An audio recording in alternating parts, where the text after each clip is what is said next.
tell you a little bit about myself. Greg Belzer, Chief Customer Officer for Agentforce. I'm new to Salesforce as far as an employee, 3 months in. I've done a lot of things with Salesforce and eventually just decided to join them. I'm Marcus Brain. I'm from Safari365, a inbound tour operator based in Cape Town, South Africa.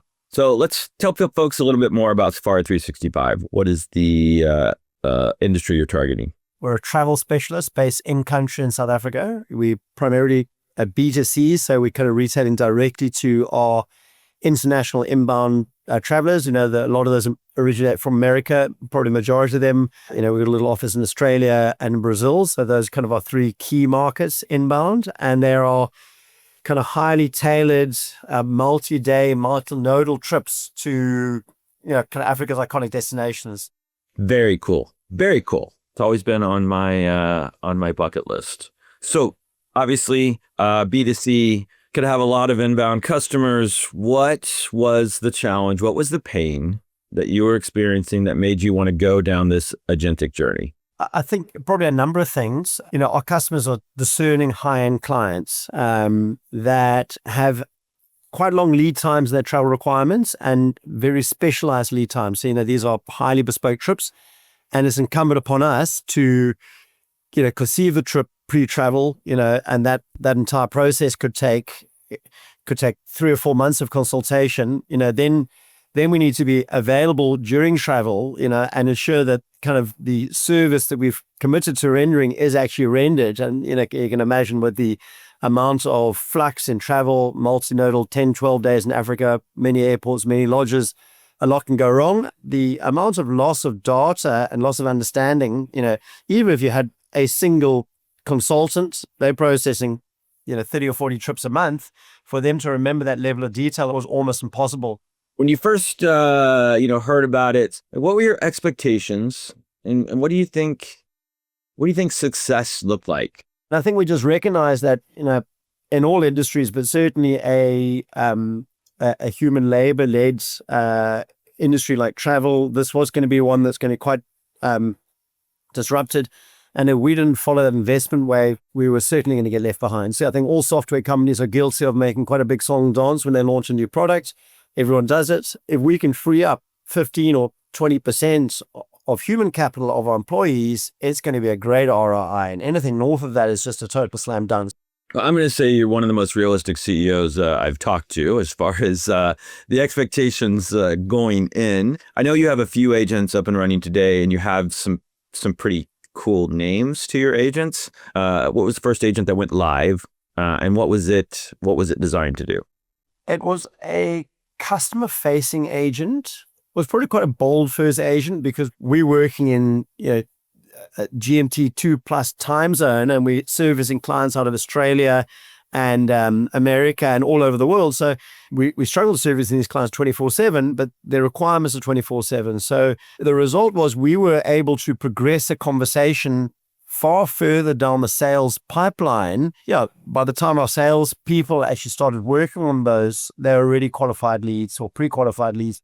Okay. So again, I know it's been a journey, and what were some of the challenges you faced early on? Like, what was maybe the first blocker where you're like, well, I know it's new technology. When did you start to have maybe some doubts of whether you can get this agent live? We obviously got some early hallucinations, and again, I think we were really early. I think we might have been certainly the first customer in the travel vertical in Africa on Agentforce. So we're quite early on it. The guardrails weren't totally in place. Some of our agents, what the actual LLM agent was saying to a customer versus the internal action wasn't built correctly. There were failings there. So we certainly had some issues, but what was quite good is that I think internally was probably a little bit big of a challenge. They probably took a little bit more time to kind of get full circle than the pure Agentforce outbound stuff. It's an interesting point. Like, you obviously were an early trailblazer, and so if you think about how many releases have come since you started, I just got to ask the question: should you have waited? Because we've built in quite a bit of features and functions. Was it worth it? So even though we didn't necessarily have a perfect interaction from the agents, we're probably getting value 2 months in. It would iterate on lower value prospects as we go through. I don't think waiting would have been the right decision. I think, there's learnership there. I can definitely see the mindset, and I'm glad the pain was worth it. Earlier you mentioned, as you started to roll out additional agents, and including some internal, you had some challenges internally because of the technology, right? You talked about adoption, talk about getting people on board with using the tool, or having Agentforce alongside them. Talk about some of those learnings and how you were able to overcome them. Obviously, any change management has its challenges. Maybe your users would compare the use case over there and copy and paste. I mean, the individual clients kind of personal data into ChatGPT. Well, we can't really do it like this. So we had to take a firm line on that quite quickly. We had a consultative process with all staff, break your task down into 10 tasks. We think there's a fairly good probability we could solve 5 of those and alleviate those off your desk. Yeah, it's really interesting. I think a lot of folks don't focus, don't recognize how the human detractors in your organization can sometimes be more challenging than the technology. Very, very, very interesting. You're very far along in your agentic journey. Yes, you have a roadmap. You have tons of things you want to get done. I get that. But because you started so early and you've gotten so much of your agents, what are some of the results that you're seeing? What are the results are you having so far in your agentic journey? So, as I said, the first agent we did was that externally facing agent for a service-led business. 65% of your total expense is sitting in human capital. So we thought, hang on, if we can free up 20-30%, then that's a real win. I was looking for 15%. I probably think we're doing close to the 35-40%. And that's without degrading the quality of the output. And I think that's the important point. What about your employees? What about employee satisfaction? Have you seen an uptick in that, or attrition or turnover? Have you seen any differences that you can attribute to Agentforce? We probably again, because we're an African-based business, our ability to actually attract better talent has also changed. We'll put together a 10, 12-day itinerary each day, but each day could have 3 or 4 components in a day. That process over a 10-day itinerary could have taken someone 2 hours to do it with a huge amount of human error. And that really is quite low value work.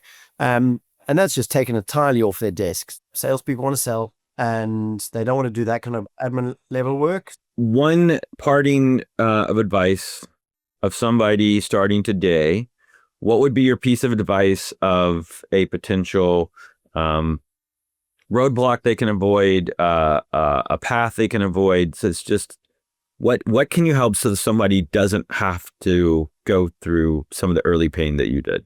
I think it's incumbent on the leader to truly grapple with the use case. It's not necessarily the head of dev, is really the leadership of the business to be fully invested. You want to fail out fast, you want to iterate, and I think the leader really can't outsource this one. I love that advice. And I absolutely agree. If this is IT led, it will fail. If it is just completely business led, it'll fail. It's about both of them being together. But I love the point of you need a senior business leader, is the sponsor, and you have to be engaged. It's not just show up for a status meeting. I love that. I think that it's fantastic advice.